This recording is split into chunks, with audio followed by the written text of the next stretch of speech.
সোনার বাংলা আমি তোমায় ভালোবাসি শোভা কি ছায়া গো কি প্রেম কি মায়া গো কি আচল বিছায়েছ পথের মূলে নদীর কূলে কূলে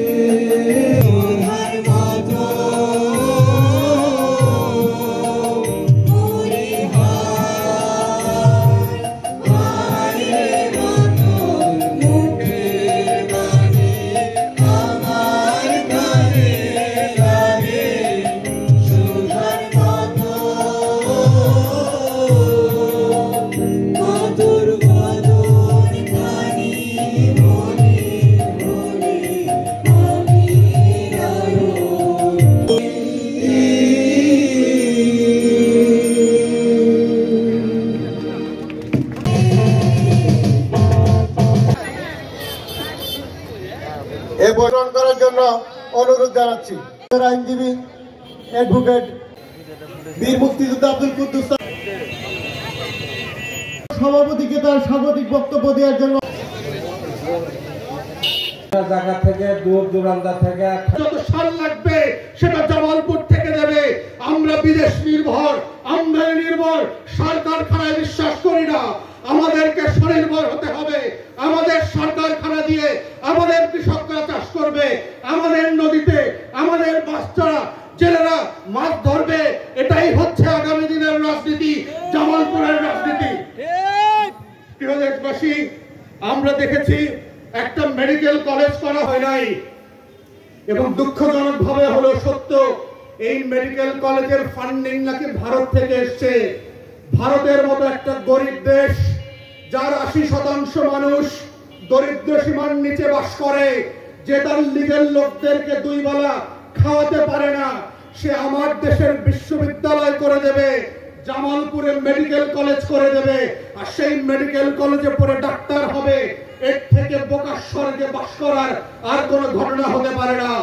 আমরা অবিলম্বে বলছি, শিক্ষা মন্ত্রণালয় যারা দায়িত্বে আছেন, অবিলম্বে বাংলাদেশের ট্যাক্স পেয়ারদের টাকায় আমাদের করের টাকা দিয়ে এই মেডিকেল কলেজের কাজ শেষ করবেন।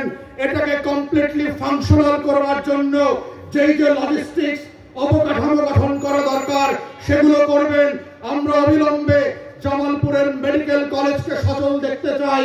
হাজার হাজার ডাক্তার যারা এইখানে পড়াশোনা করে, জামালপুরবাসীর ছেলেমেয়েরা এখানে পড়াশোনা করে ডাক্তার হতে পারে এবং জামালপুরবাসীকে যেই নাগরিক সেবা দেওয়া দরকার সেটা তারা দিতে পারে, সচল করবার সকল আয়োজন এবং অবিলম্বে দ্রুততার সাথে উদ্যোগ নেওয়ার জন্য আমরা এই পার্টির পক্ষ থেকে আহ্বান করছি।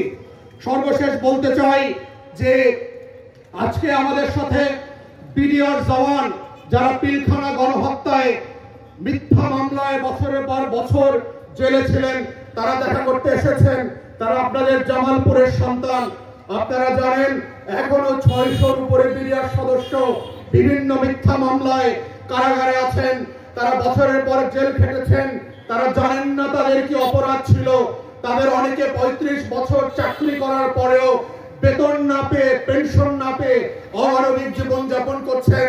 আমরা স্বরাষ্ট্র মন্ত্রণালয়কে বলছি, উপদেষ্টাকে বলছি, বিডিআর রিলেটেড যে পিলখানার কমিশন হয়েছে তাদেরকে বলছি, এই সকল নিরপরাধ যারা ফৌজদারি অপরাধ করেন নাই, যারা বিদ্রোহের সাথে জড়িত ছিলেন না, সেই সকল জামালপুরবাসী বিডিআর জওয়ান এবং সারা বাংলাদেশে যেই সকল বিডিআর সদস্য আছেন তাদের প্রতি আপনারা ইনসাফ করেন। ন্যায্যতার ভিত্তিতে মিথ্যা মামলা তুলে নেন, তাদের চাকরি ফেরত দেন, পুনর্বহাল করেন, পেনশন ফিরিয়ে দেন। যেই বছরগুলোতে তিনি জেলে ছিলেন নিরপরাধের সাথে, তার চাকরির বেতনগুলো ফিরিয়ে দেন, পরিবারকে পুনর্বাসন করেন। এই অন্যায্য আচরণ রাষ্ট্রের পক্ষ থেকে কোনোভাবে আমরা গ্রহণযোগ্য মনে করি না। তাই তদন্ত সাপেক্ষে যারা যারা ফৌজদারি অপরাধ করেন নাই, জামালপুরের সন্তানদেরকে, সারা বাংলাদেশের হাজার হাজার বিডিআর জওয়ানকে তার ন্যায্যতার সম্মান এবং মর্যাদা ফিরিয়ে দিবেন, সেটাই আমরা দাবি করছি। রাজপথে আসতে পারে। প্রিয় উপস্থিতি, 6 কোটি তরুণের এই দেশে আমরা আর কোন ফ্যাসিস্টকে দেখতে চাই না। আমরা বাংলাদেশকে সেকেন্ড রিপাবলিকের যে ঘোষণা দিয়েছি, আমরা প্রয়োজনে আবার রাজপথে আসব, আমরা আবার জীবন দিব, আমরা আবার রক্ত দিব, কিন্তু বাংলাদেশকে আর পথ হারাতে দিব না। বিগত 53 বছরে যারা আমাদের উপরে চেপে বসেছে, এক এক অঞ্চলে এক একজন মাফিয়ার জন্ম দিয়েছে। আর যেন কোন স্বৈরাচার এই বাংলাদেশে এইভাবে আমাদেরকে জনগণকে নিষ্পেষিত করতে না পারে, আমাদের সজাগ এবং সতর্ক থাকতে হবে।